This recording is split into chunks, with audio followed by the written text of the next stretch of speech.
आपका मैं हूं योगेंद्र। आप देख रहे हैं बड़ी खबर, और बड़ी खबर में बात करेंगे राजस्थान के एक बड़े मुद्दे की। वो है ईआरसीपी। ईआरसीपी न केवल चुनावी मुद्दा, अब ईआरसीपी में जो प्रभावित क्षेत्र है या जो बेनिफिशरी उस क्षेत्र के लोग हैं वो अब खुद भी कूदने लग गए हैं। और ये कहूं कि एक पंचायत के जरिए कैमरी टोडा भीम में वहां महिलाओं ने अपनी पंचायत की और पंचायत के जरिए चंबल की आरती गाई और सरकार से मांग की है दोनों से ही कि हमारी योजना को ठप मत करिए, इसे सियासी मुद्दा मत बनाइए, लोगों को पानी पीने दीजिए। मुद्दा भी यही है। तो हमारे साथ इस मुद्दे पर चर्चा करने के लिए मैं स्लाइड्स के जरिए आपको पूरी बात समझाऊंगा, बीच बीच में अपनी बात बताऊंगा। हमारे साथ अटल खंडेलवाल जी भाजपा से हैं, प्रतीक सिंह जी कांग्रेस से हैं और राजपाल फोगावट जी हमारे साथ आम आदमी पार्टी से हैं। मैं अटल जी आपके पास आना चाहूँगा। आपकी पार्टी के नेताओं की सभाएं भी रही और काफ़ी एक्टिव रहे। ये एक तरफ तो भरतपुर के अंदर, क्योंकि भरतपुर भी आरसीपी का ही एक क्षेत्र है, दूसरी तरफ टोडा भीम में बड़ी संख्या में महिलाएं डिमांड कर रही थी कि आरसीपी दीजिए। तो चुनावी मुद्दा तो इसमें कोई संदेह नहीं है, लेकिन ये जिम्मेदारी एक दूसरे पे डालने से क्या लगता है आपको कि ये कोई भी राजनीतिक दल अपना पीछा छुड़ा पाएगा? देखिए साहब, पहले तो कि वास्तव में राजस्थान प्रदेश में पानी की आवश्यकता है, इस बात को तो सभी लोग मानेंगे ही कि भी ये जरूरत है। ईआरसीपी प्रोजेक्ट से 13 जिले में पानी लाया जा सकता था, ये भी सत्य है। लेकिन इसकी जो डीपीआर बनी है उसमें इशू ये है कि राष्ट्रीय परियोजनाओं का एक नियम होता है और स्टेट्स के बीच में कुछ समझौते भी होते हैं। तो जो नियम है वो ये कहता है कि भी पहले जो राजस्थान और मध्य प्रदेश के बीच में जो समझौता हुआ है वो कमलनाथ जी के टाइम ही हुआ 2020 के अंदर, कि भी ऐसी योजना जिसमें कि 75% क्षेत्र वो पानी की उपलब्धता हो, उसी प्रोजेक्ट को राष्ट्रीय परियोजना माना जा सकता है। और इस जो ये ईआरसीपी से केवल राजस्थान के 13 जिले ही नहीं, बनस्पत इसमें दिल्ली, मुंबई और भी क्षेत्रों को पानी मिलता। तो जब इसकी रिपोर्टिंग ही केंद्र सरकार को गलत, जिसके लिए कई बार कह चुके कि भाई इसकी जो उपलब्धता है पानी की वो आप ज़्यादा करिए, तभी ये इसको राष्ट्रीय परियोजना में शामिल किया जा सकता है। अटल जी, अभी एक गजेंद्र सिंह जी के बयान वायरल हुआ, एक वीडियो, उसके बाद में काफी सियासत राजस्थान की गरमाई हुई है। उन महिलाओं ने भी इस बात का भी जिक्र किया। देखिए, आपको मालूम होगा, उसका मैं रिपीट करूं। बिल्कुल, लेकिन होता क्या है, आप ऐसे समझिए कि अगर आपने उसको बहुत गौर से देखा हो उस वीडियो को, तो बड़ा हल्का फुल्का सा एक दूसरे के साथ बात करने का एक वो है, जिसको कि किसी ने एक तरीके से कहें कि रिकॉर्ड करके, आजकल क्योंकि जमाना है जब कि घर में बैठ के हम कुछ भी हंसी मजाक तो गंभीरता से नहीं लेना चाहिए। इतना ऐसे गंभीरता से कोई भी हो केंद्रीय कैबिनेट मंत्री इतनी आसानी से 46,000 रुपए, 46,000 करोड़ रुपए दिए जा सकते हो। मैं आपको भी ये समझ आनी चाहिए बात। मेरे तो समझ में आ रही, मैं तो एक लाइन में पूछ रहा हूँ। तो ऐसे सर सुनिए आगे, ऐसे वीडियो किसी भी पार्टी के हों, अगर कोई हंसी मजाक में निकले तो उनको सीरियसली नहीं लेना चाहिए, उस पर राजनीति भी नहीं होनी चाहिए। भाई ये कोई राजनीति, मैं आपको लगता है कि वो बहुत, अरे सर मेरा तो सवाल आप सुनिए, मैं उसको छोड़ रहा हूँ। नहीं, उसको तो छोड़िए, मैं तो ले ही नहीं रहा सीरियसली। गजेंद्र सिंह जी के वीडियो को खारिज करते हैं, पर मैं तो एक बात पूछ रहा हूँ, उसको सवाल को आप ध्यान से सुनिएगा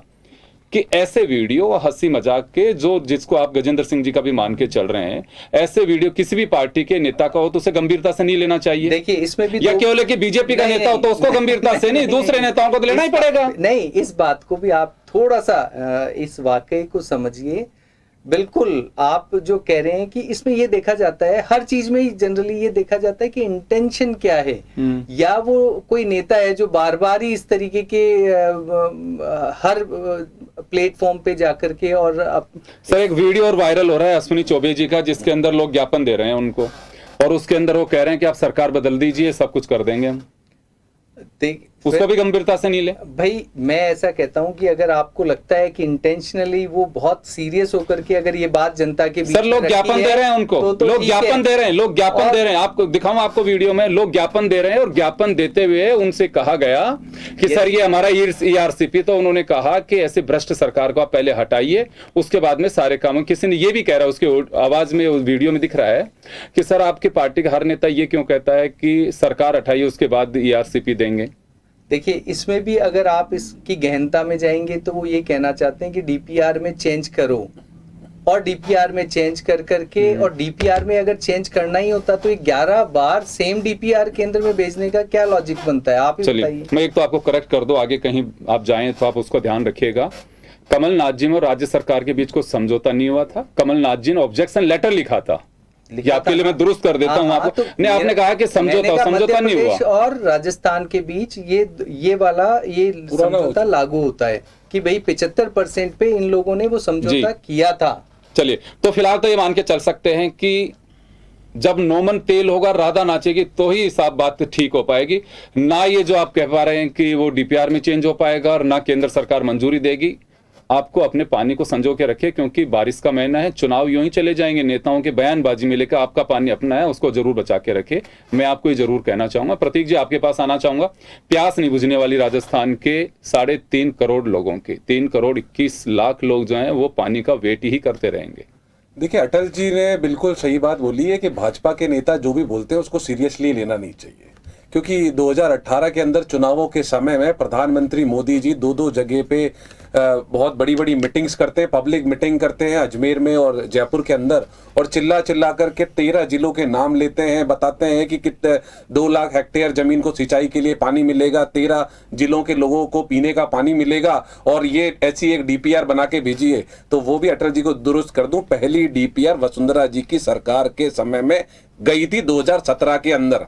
तो उसी वो जब वो डीपीआर गलत थी तो प्रधानमंत्री मोदी जी 1 साल बाद उसका धाड़े क्यों मार रहे थे कि वो हम आपको ये देने वाले, अगर वो उस गलत थी तो उसी टाइम बता देते। उसके बाद में समय समय पर जो ईआरसीपी के लिए जो केंद्रीय जो जल शक्ति मंत्रालय, उसी की एक कंपनी ने बोला कि डीपीआर बिल्कुल सही है, इस पे 50% पे हो सकता है। उसके बाद में जब हमने ये बोला कि आप नहीं करेंगे राष्ट्रीय परियोजना घोषित तो हम काम करेंगे, उसके बाद में गजेंद्र सिंह शेखावत जी लेटर लिख के बोलते हैं कि काम रोक दीजिए। हमने 2 बार 10-10 हजार करोड़ रुपए उसके लिए सैंक्शन किए, और आपको ये बता दूं ईआरसीपी में नरोरा डैम का 80% काम पूरा हो चुका है, और इस अक्टूबर के अंदर ये बांध चालू हो जाएगा।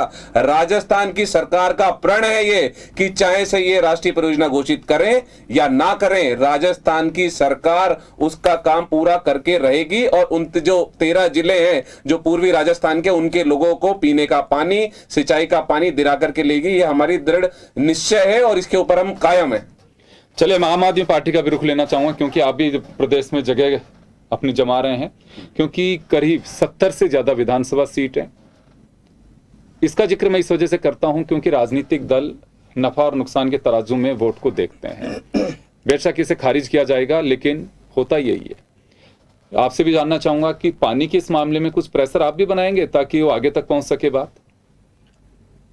योगेंद्र जी, पहले तो मैं ये बता दूं कि राजस्थान में आम आदमी पार्टी के अध्यक्ष माननीय नवीन पालीवाल जी और हमारे प्रदेश प्रभारी विनय मिश्रा जी ने एक से ज़्यादा बार मल्टीपल इंस्टेंसेस पे उन्होंने ईआरसीपी को लेकर भाजपा और कांग्रेस में जो नूरा कुश्ती चल रही है उसको उजागर करने का प्रयास किया है, बार बार इस मुद्दे को उठाया है। आज जब हम यहाँ बैठे हैं जमवा रामगढ़ विधानसभा में आंधी ब्लॉक के अंदर, हमारे साथी किशन लाल जी मीणा पिछले 101 दिनों से 101 से ज़्यादा दिन हो गए हैं लगातार धरने पर बैठे हैं ईआरसीपी की मांग को लेकर, और लगातार जन समर्थन जुटता जा रहा है। जहाँ तक अटल जी की बात का सवाल है, आपने एक सवाल पूछा, उन्होंने कहा कि वो मजाक में कह दी गई थी, और हमारे प्रतीक जी ने भी उसकी पे प्रतिक्रिया की। उसमें मैं एक चीज़ और ऐड करूँगा कि भारतीय जनता पार्टी के साथियों की बात को सीरियसली इसलिए भी नहीं लेना चाहिए क्योंकि हमारे अमित शाह जी ने भी ये बात कही थी कि चुनाव के टाइम में कई बातें जुमले के रूप में प्रस्तुत हो जाती हैं। तो इन्होंने हर बात को, जनता से जुड़े हुए हर गंभीर से गंभीर मुद्दे को, पानी जैसे जिसपे कि जीवन मरण का सवाल है, उसको इन्होंने जुमला बना के छोड़ दिया है। आम आदमी पार्टी लगातार इस मुद्दे को उठा रही है, और मोदी जी ने एक बात कही थी, कोऑपरेटिव फेडरलिज्म, कि केंद्र सरकार राज्यों के साथ में, कि मैं कोऑपरेटिव फेडरलिज्म को प्रमोट करता हूं, हम साथ में मिलकर काम करेंगे। आज हर राज्य को देख लीजिए, ये बात सिर्फ और सिर्फ ईआरसीपी में राजस्थान के साथ रिश्ते को लेकर नहीं है। हर राज्य में मोदी सरकार राज्य सरकारों के साथ में हर मुद्दे पे टांग अड़ा के उनसे लड़ने में लगी हुई है, मिलकर काम करना ही नहीं चाहते हैं। और मैं कांग्रेस के साथियों से भी ये बोलना चाहूंगा कि आपके पास जिम्मेदारी है, आपको सरकार में चुना गया है, आपके पास मौका है। पंजाब में भगवंत मान सरकार ने पिछले 1 साल उनको हुए हैं, और आप देखेंगे कि पंजाब के उन कोनों में जहां 40 साल तक पानी, नहर का पानी उन्हें देखने को नसीब नहीं हुआ, वहां पे आज देखिए इतने वायरल वीडियोस हो रहे हैं, पंजाब के किसान वीडियोस वायरल कर रहे हैं ट्विटर पे, फेसबुक पे, जिनमें वो बता रहे हैं कि यहां तक पानी पहुंच गया है। अगर साफ नीयत हो तो काम 1 साल में भी हो सकता है। और अगर ये, चलिए मैं मानता हूं ईआरसीपी बहुत बड़ा प्रोजेक्ट है, लेकिन अगर नियत हो तो हमें विजिबल रिजल्ट्स देखने में ज्यादा समय इंतजार नहीं करना पड़ता है। पंजाब इसका एग्जांपल है। चलिए अपन तो ईआरसीपी पे फोकस करें फिलहाल, ईआरसीपी पे, क्योंकि फिर अटल जी कहेंगे कि आप गुजरात का विकास देखें, पानी के मामले में और जगह का देखें। मुझे केवल ईआरसीपी से मतलब है 13 जिलों के लोग जो आज हमें देख रहे हैं, उनकी कुछ उम्मीदें हैं, शायद आप लोगों से उनको को भरोसा बन पाए, क्योंकि पानी पानी होता है, एक दिन भी नहीं आता है तो हम लोग भी आकार मचा उठते हैं कि पड़ोसी से पूछते हैं कि भाई साहब आपके पानी आया है क्या। अटल जी गलत कह रहा हूं मैं? नहीं, आप और ठीक जो कह रहे हैं। जिन लोगों का भरोसा यही है कि पीने के पानी की कितनी किल्लत है, आज मरुस्थल यानी कि अपना पश्चिमी राजस्थान ही पानी की वजह से ग्रसित हो, ऐसा नहीं है। पानी की कमी सब जगह है, और उसमें पब्लिक को भी अपना कंट्रीब्यूशन करना चाहिए कि एटलीस्ट जो आपसे अपील की जाती है उस पर गौर फरमाएं। केवल राजस्थान नहीं है, अन्य प्रदेशों में भी स्थिति है। लेकिन आज मैं ईआरसीपी का जिक्र सिर्फ इस वजह से कर रहा हूं क्योंकि ये चुनावी मुद्दा है, और चुनावी मुद्दा इस कदर होगा कि पता नहीं कौन किसको आईना दिखाने की कोशिश करेगा, लेकिन जनता को उससे कुछ हासिल होने वाला नहीं है। अटल जी, तो इस बार तो जो आपने अभी बताया कि साहब सरकार का लेकुना रहा, सरकार ने वो डीपीआर में करेक्शन नहीं किया और ये सारी चीजें रही, तो ये मान के चल सकते हैं कि फिलहाल तो प्यास बुझने वाली नहीं है। देखिए साहब, भारत सरकार ने जल जीवन मिशन जो है उसके लिए राजस्थान सरकार को खूब जम करके पैसा दिया। अभी तक आप देखिए कि इस के अंदर राजस्थान 32वें नंबर पर है आज की तारीख में। पहले यही 29वें नंबर पे थे। जल जीवन मिशन धीरे धीरे कम होता चला गया। महेश जोशी जी जो कि जलदाय विभाग के हैं, उन पे बहुत सारे हमारे माननीय जो नेता हैं किरोड़ी लाल जी, उन्होंने बहुत सारे आरोप लगाए। अब ईआरसीपी की भी बात कर लेते थे। प्रतीक जी ने कहा, एक कंपनी ने कहा कि 50% पे भी राष्ट्रीय परियोजनाएं घोषित हो जाती हैं। मैं आपसे पूछना चाहता हूं कि कौन सी कंपनी है जिसने मेरा ये नहीं, अभी एक छोटा उसका नाम अटल जी, एक छोटा सा सवाल। अटल जी सर, सवाल तो सुनिए आप, एक बार आए, थोड़ा सा धैर्य भी रखे, सुनिए भी दूसरे को।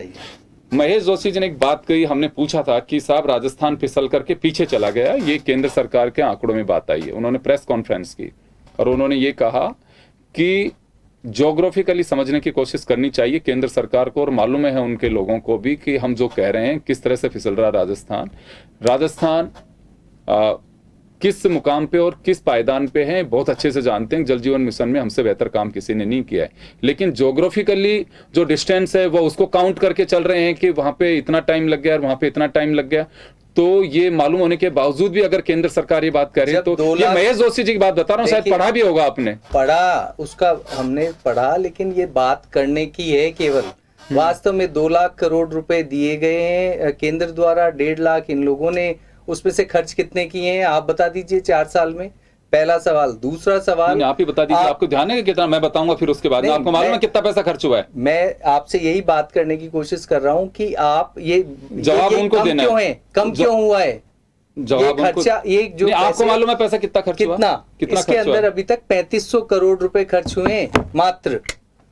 आप देख लीजिए, कौन सी बात कर रहे हैं? 3500 करोड़ रुपए 16 आपके केंद्र सरकार को 1000 करोड़ रुपए 16,000 करोड़ रुपए दिए गए हैं। 3500 करोड़ अभी आप कह रहे हो 2 लाख करोड़ रुपए दिए गए हैं। 2 लाख करोड़ रुपए सैंक्शन किए गए हैं। जल जीवन मिशन में टोटल 2 लाख करोड़ रुपए सैंक्शन किए गए हैं। उसके अंदर से मात्र अभी तक जो आया है वो 16,000 करोड़ रुपए आए हैं और 3500 करोड़ मात्र खर्च किए गए हैं। इशू यहीं आता है। इसीलिए वो 32वें नंबर पे ज्योग्राफिकल एरिया बता करके आप समझिए टोटल स्टेट के अंदर आपका 3132वां स्थान आता है। क्या ज्योग्राफिकल चलिए एक मिनट अटल जी, बता देता हूं। अटल जी आप काफी गंभीर और मुझे बहुत अच्छे उससे लग रहे हैं कि आप वास्तव में पूरी तैयारी के साथ में ईआरसीपी किसकी उपज थी मालूम है आपको? ये बिल्कुल मालूम किसकी थी? वसुंधरा राजे जी, सरकार। उनके भी श्रीराम वेदेरे जी मालूम है? श्रीराम वेदेरे साहब कहाँ हैं अभी? नहीं मेरे को ये पता है कि नहीं आपको? नहीं मालूम है? सुनिए सुनिए, उन्हीं के सारे पॉइंट्स बनाए हुए थे, उन्होंने डीपीआर तैयार की, वर्तमान सरकार ने उसमें कोई फेरबदल नहीं किया। आप ये बात सही कह रहे हैं कि मध्य प्रदेश के ऑब्जेक्शन को दूर नहीं किया, वेदेरे साहब ने तैयार की, बहुत अच्छे से मालूम होगा। और वेदेरे साहब आज जल संसाधन विभाग में है वहां पे, और वेदेरे साहब भी ऑब्जेक्शन लगा रहे हैं। देखिए साहब ऐसा है, समझने की कोशिश कीजिए कि उस वक्त की आप नहीं समझेंगे इस बात को। नहीं हम तो समझ ही रहे हैं ना। मैं बोल रहा हूँ अंतरराज्यीय अगर कोई समझौता है, पीड़ा इस वजह से मैं भी उस जिले का हूं, रहने वाला, जहां ईआरसीपी का पानी आने वाला है। जल के लिए कई बार ये लड़ाइयां हो चुकी है आंध्र प्रदेश, कर्नाटक और बहुत सारे राज्यों के अंदर। तो उन समझौतों को मानना पड़ता है, हर राज्य को मानना पड़ता है। मैं तो दूसरी बात कर रहा हूं। अच्छा अवसर, जो व्यक्ति बना करके गया, अरे सर जो व्यक्ति बना करके गया है वही उसे व्यक्ति को मालूम है। देखिए सबसे बढ़िया अवसर जो आया था वो कमलनाथ जी के टाइम आया था 2020 के अंदर। या राजस्थान में भी यहाँ इनकी सरकार थी और वहां पर भी इनकी, और ये एनओसी ले सकते थे कमलनाथ जी से, लेकिन कांग्रेस ने ऐसा नहीं किया। उनको केवल मुद्दा बनाना था। अभी भी आज अगर चाहते तो वो कर लेते ना। सर श्रीराम वेदेरे जी वाले मामले में आपने पूछा क्या कभी पार्टी से कि साहब जो आदमी डीपीआर बना के गए ऊपर बैठे हैं तो वही दुरुस्त करा देते इसको? उन्होंने तो पूरी एक्सरसाइज की थी। एक्सरसाइज में इशू ये है कि वहां पर जो जल है वो उतना है ही नहीं। चल फिर क्यों बनाया ही नहीं है, क्यों बनाया उन्होंने? उनको बहुत सारी ऐसी स्थितियां आती हैं कि जहां पर चलिए आप जवाब दीजिए साहब इनकी बात पे। जवाब दिलाओ सर, समय कम है मेरे पास। जवाब, अरे आपका जवाब तो सुन लीजिए। कमलनाथ जी की सरकार के समय कोई समझौता नहीं किया गया, उससे पहले समझौता किया गया था और उस समझौते पे 2 बांध मध्य प्रदेश ऑलरेडी बना चुका है। और उसी तर्ज पे अक्टूबर में 14 अक्टूबर 2018 को यहां पे काम चालू हो गया था जब वसुंधरा जी की सरकार थी। और नरोरा डैम का 80% काम अभी हो चुका है। उसके अंदर के जो आपकी मध्य प्रदेश की सरकार है उसका कोई लेना देना नहीं है। अब मैं दूसरी बात, अब ये बोल रहे थे जनजीवन मिशन पे, ये देखिए 13,000 करोड़ रुपए खर्च किए हैं अभी मार्च की 2013, अभी तो 2023 की ये खबर है अमर उजाला की, कि हमने जो है छितराई बसावट के बावजूद भी राज्य टॉप 3 जो स्टेट है उसके अंदर है। और मैं आपको बता देता हूं कि फरवरी 2023 में 7,142 कनेक्शन प्रतिदिन दिए और मार्च 2023 में औसतन 8,000 कनेक्शन प्रतिदिन दिए, जो पूरे देश के अंदर नंबर 3 पे। आप क्यों बरकरार हैं? आप पूरी स्टडी करके आइए। 2 लाख करोड़ दे दिए, ये दे दिए, 2300 करोड़ खर्च किए हैं। आप पूरा बताइए। 13,000 करोड़ रुपए राजस्थान सरकार ने खर्च कर चुकी है अभी तक, और कनेक्शन देने के मामले में पूरे देश के अंदर नंबर 3 पर है। अब आप मुद्दा बनाने की कोशिश करेंगे, किसी को भी मुद्दा बना लीजिए। ईआरसीपी राजस्थान की सरकार ने प्रण लिया है, आप पैसा नहीं देंगे तो भी राजस्थान की सरकार उसको पूरा करेगी। और अटल जी अगली बार मेरी विनती है, अगली बार पूरे स्टडी करके आइएगा, पॉइंट टू पॉइंट आपको पता होना चाहिए कि कौन ने किसने कब्जे की है। देखिए 50% पे कौन सी राष्ट्रीय परियोजनाएं हुई है वो बता दीजिए। आप कह रहे हैं ये वाली डैम हुआ है। अरे 307 भी तो नहीं है, 370 धारा हटी थी क्या? पहले नहीं हटी थी ना, नहीं हटी थी ना, हटा दी ना। बताइए क्या बातें कर रहे हो आप? प्रधानमंत्री काय के लिए या 35 मेंबर ऑफ पार्लियामेंट गधे चलाने के लिए बैठे भेजे के वहां पे फालतू की बातें चलाने के लिए? चलिए राजपाल कुछ कह रहे, एक बार सुने जी राजपाल बोलिए। मैं एक बार आपसे जानना चाहूंगा कि देखिए चुनाव में मुद्दा बनेगा, इसमें कोई संदेह नहीं है। और चुनावी मुद्दे में एक पार्टी आक्रामक होगी, दूसरी डिफेंसिव पोजीशन होगी, दूसरे पे बाल फेंक करके अपना बचाव करने की कोशिश करेगी, ये साफ नजरिया आएगा। मैं आपसे जानना चाहूंगा, क्या मुझे भी नहीं लगता है कि 3 महीने में कोई प्यास बुझा पाएगा, नहीं है तो इंद्रदेवी बुझा पाएगा या आपकी खुद की समझ बुझा पाएगी कि उस पानी को हम संजो करके रख सकें। आप क्या कहना चाह रहे हैं इसमें, कैसे प्यास बुझ सकती है ईआरसीपी की? मैं सर हमारे डिस्कशन से मैं ये कहना चाहूँगा कि बहुत ही दुर्भाग्यपूर्ण है, एक साथी गलत डेटा प्रस्तुत करते हैं, उस पर हम कुछ अपना समय व्यर्थ कर देते हैं, और दूसरे साथी हैं वो बताते हैं कि ये डेटा है, लेकिन धरातल पे जब हम उसका रिजल्ट देखते हैं तो वो रिजल्ट नहीं दिखता है। हमें ऐसे डेटा प्रस्तुत किए जाते हैं चुनाव के टाइम में कि ये काम है, ये चल रहा है, ये कंप्लीट होने वाला है। मैं ये कहता हूँ कि अगर सरकारें रियल में इन मुद्दों को लेके सीरियस हैं तो वो चुनाव से पहले इन कामों को पूरा क्यों नहीं कर देती हैं, क्योंकि पूरा होते ही तो वो काम दिखेगा। वो 80% हो गया, वो 90% हो गया, वो कंप्लीट होने ही वाला है। अरे अभी चुनाव आचार संहिता लग गई इसलिए नहीं कर पाए। यमुना जी साहब तो हो गई क्या? तो ये 2014 में बोल रहे थे यमुना साहब करेंगे, यमुना साहब हो गई। सर आपने बात की, मैंने बीच में आपने बात, प्रतीक जी आऊंगा मैं आपके पास, आप कंटिन्यू करिए। जी जी आप तो कंटिन्यू ये सिर्फ और सिर्फ जनता को बरगलाने की बातें हैं।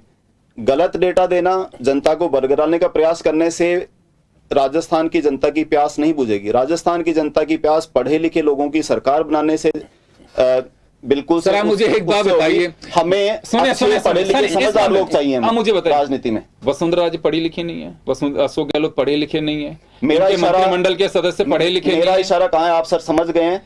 आप केवल ये सोचे कि सुनिए, जल संसाधन मंत्री हैं, चलिए वो हुआ नहीं, इश्यू नहीं है, पढ़े लिखे नहीं है, या कौन सा ऐसा मुझे मंत्री बता दीजिए साहब ये पढ़ा लिखा नहीं है जिसको केंद्र सरकार में थोप दिया गया है। केंद्र सरकार, ये मैं देखिए मैं बताता हूं सर, केवल किसी दूसरे की क्वालिफिकेशन में हम सवाल नहीं खड़ा कर सकते। सर मैं आपकी बात का जवाब दे रहा हूं, एजेंडा हो सकता है। मैं आपकी बात का जवाब दे रहा हूं। पूरे देश में परसेप्शन है और वो रियलिटी है कि बीजेपी के अंदर सिर्फ और सिर्फ एक और दो आदमी डिसीजंस ले रहे हैं, वो है मोदी जी और अमित शाह जी। देखिए वो उनका प्रिविलेज राइट है कि वो सरकार चलानी है, क्योंकि देखिए अगर सुनिए जनता से अगर कल सरकार के साथ कुछ होता चली जाती है तो जलालत भी उन्हीं को झेलनी पड़ेगी। तो लीडरशिप तो साहब वो जो कर रहे हैं, अभी इन्होंने एक सवाल खड़ा किया कि आपके यहाँ पे अरविंद केजरीवाल साहब के अलावा कोई डिसीजन कर सकता है? सर वो पढ़े लिखे इसलिए कर सकते हैं, हम चौथी पास राजा नहीं है। चौथी पास नरेंद्र मोदी पढ़े लिखे नहीं है, अमित शाह पढ़े लिखे नहीं है। शिक्षा मंत्री अभी कहाँ है? चले खैर आप ही बात पूछ चले खैर मेरा मुद्दा वो नहीं है, चले वो उनको अपनी बात कहने दीजिए, वो सोच समझ के कह रहे होंगे। जी जी आप राजपाल जी अपनी बात पूरी करें, कंटिन्यू करें आप। तो मैं ये कर रहा हूं सर, ये इसमें बहुत ही सीरियस ये मुद्दा है, इस पे एक डीप कंसल्टेशन की जरूरत है। साथ में मिलके जो मोदी जी कहते हैं अगर वो कर दें तो ये दिक्कतें होंगी ही नहीं। कोऑपरेटिव फेडरलिज्म अगर अपनी जगह सही तरीके से काम करें, लेकिन वो सिर्फ और सिर्फ डिस्ट्रक्टिव बात करते हैं, वो डिसेप्शन और डिविएशन की बात करते हैं। एक बात चालू करते हैं तो दूसरी बात स्टार्ट कर देते हैं, दूसरी पे आते हैं तो तीसरी बात स्टार्ट कर देते हैं। इनका मतलब काम में नहीं है, ये सिर्फ जनता को बरगलाने और चुनावों के समय में वोट लेने तक ही सीमित रह गया इनका रोल। राजपाल जी इस बात से मैं सहमत हूं कि पढ़े लिखे लोग आने चाहिए, लेकिन केवल हम ये एक सवाल खड़ा करें कि दूसरी पार्टियों में पढ़े लिखे लोग हैं वो भी ये मैं बिल्कुल नहीं काबिल नहीं है केवल हमारे अलावा, तो वो मुझे नहीं लगता कि गलत बात है, वो मैं नहीं करना चाहता। हाँ बिल्कुल, देखिए सभी जगह पे होते हैं। मैं माफी चाहूंगा प्रतीक जी आप कुछ कहना चाह रहे हैं, लेकिन 30 सेकंड में बात करिए क्योंकि समय ऑलरेडी हो चुका है। देखिए कह रहे थे कि नेताओं को अपने वादे पूरे करने चाहिए। 2014 के समय पे जब आए थे दिल्ली के अंदर तो बोल रहे थे यमुना जी हम साफ कर देंगे, 2 महीने में साफ कर देंगे, और यमुना की हालत क्या है तो आप देखिए, आपको पता है। तो दूसरे पे सवाल उठाने से बेहतर है कि आप चलिए मैं माफी चाहूंगा, मैं समय का अटल जी मैं रोकना चाहूंगा, बिल्कुल आप कुछ कहना चाहते होंगे केवल एक खैर चलिए आप भी अपनी बात कह दीजिए। आरसीपी अगर कह रहे हैं तो ज्यादा अच्छा होगा। यमुना की बात कर रहे हैं या द्रव्यवती नदी का और सेज का प्रोजेक्ट, आप देख सकते हैं कि वो बिल्कुल 1 इंच भी आगे नहीं बढ़ा गया, नाले को बना दिया आपने, 1700 करोड़ रुपए खा गए उसमें, है ना। चले मैं माफी चाहूंगा, मैं रोकना चाहूंगा मैं। चलिए तो खैर आरसीपी यूं ही चलती रहेगी, ये बस केवल अभी फिलहाल फुटबॉल बनी हुई है, वो उस पे डाल रहा है, वो उस पे डाल रहा है, कौन गोल कर पाएगा तो जनता ही गोल करेगी, किसके पाले में करती है ये देखने वाली बात होगी। लेकिन फिलहाल प्यास बुझती दिखाई नहीं दे रही है। जो कुछ है मैं फिर कहूंगा कि आपका जल अपना है, उसे संजो के रखिए। बहुत बहुत शुक्रिया आप सभी का, और बड़ी खबर में इतना ही, दीजिए इजाजत, नमस्कार।